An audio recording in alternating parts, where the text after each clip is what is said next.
नमस्कार दोस्तों, आप सबका हमारे YouTube चैनल वेदांश में स्वागत है।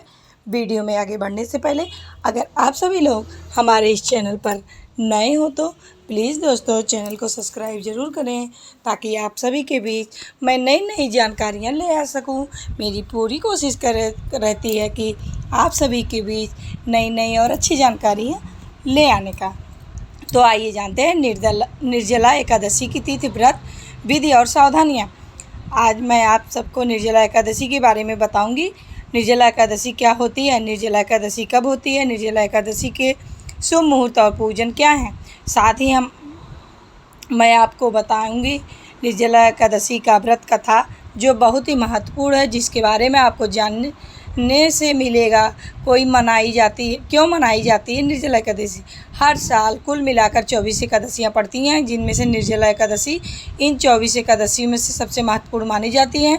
हमारे धार्मिक पुराणों के अनुसार इस व्रत को करने से साल भर के सभी एकादशी का फल प्राप्त होता है। ज्येष्ठ पक्ष की एकादशी तिथि को निर्जला एकादशी कहा जाता है।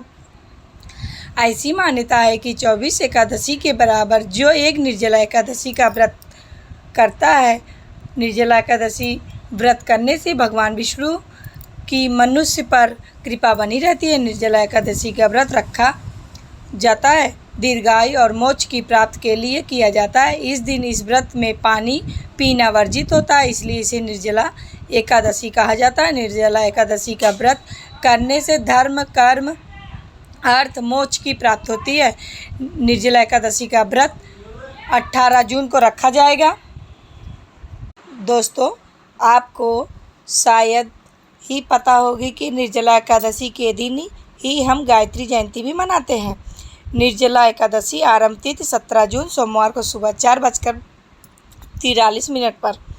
निर्जला एकादशी समापन समय 18 जून को सुबह 6:24 पर। निर्जला एकादशी के दिन सुबह स्नान करके सूर्यदेव को अर्घ्य जरूर दें। इसके बाद आप पीले वस्त्र धारण करें और भगवान श्री हरि विष्णु की पूजा करें और व्रत का संकल्प लें। भगवान श्री हरि विष्णु को पीले फूल, तुलसी दल, पंचामृत अर्पित करें। साथ ही भगवान श्री हरि विष्णु और माता लक्ष्मी के मंत्रों का जाप करें। व्रत का संकल्प लेने के बाद अगले दिन सूर्योदय होने तक जल की एक बूंद इस ग्रहण ग्रहण करें, क्योंकि आपको पता ही है कि निर्जला एकादशी का अर्थ होता है कि बिना जल के इसमें अन्न और फलाहार का भी त्याग कर देना चाहिए। अगले दिन यानी द्वादशी तिथि के बाद स्नान करके फिर से श्री हरि की पूजा करने के बाद अन्न जल ग्रहण करें और व्रत का पालन करें। निर्जला एकादशी के महा उपाय। दोस्तों, निर्जला एकादशी के दिन दान का बहुत ही महत्व है। आप जरूरतमंद लोगों को दान करें, जिससे आपको मनोवांछित फल की प्राप्ति होगी और सभी पापों का नाश होगा। इस दिन एक चौकोर भोज पात्र पर गुलाब जल में केसर मिलाकर ओम नमो नारायण मंत्र 3 बार लिखें। एक कुशा के आसन पर बैठकर भगवान श्री हरि विष्णु के सहस्त्र नाम का पाठ करें।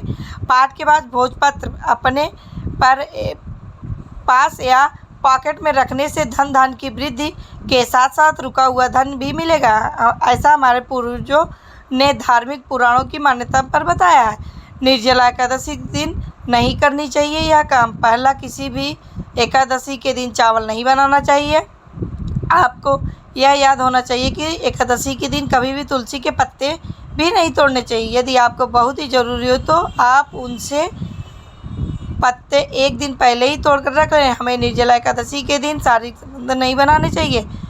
निर्जला एकादशी के दिन घर में प्याज, लहसुन, मांस और मदिरा का सेवन भी नहीं करना चाहिए। मन को हमेशा शांत रखना चाहिए। किसी से लड़ाई झगड़ा भी नहीं करना चाहिए। किसी के साथ हमें बुरा बर्ताव नहीं करना चाहिए। किसी का हित ना हो यह हमेशा ध्यान रखें। तो दोस्तों, कैसी लगी मेरी ये जानकारी। उम्मीद करती हूँ कि आप सबको मेरी ये जानकारी ज़रूर पसंद आई होगी।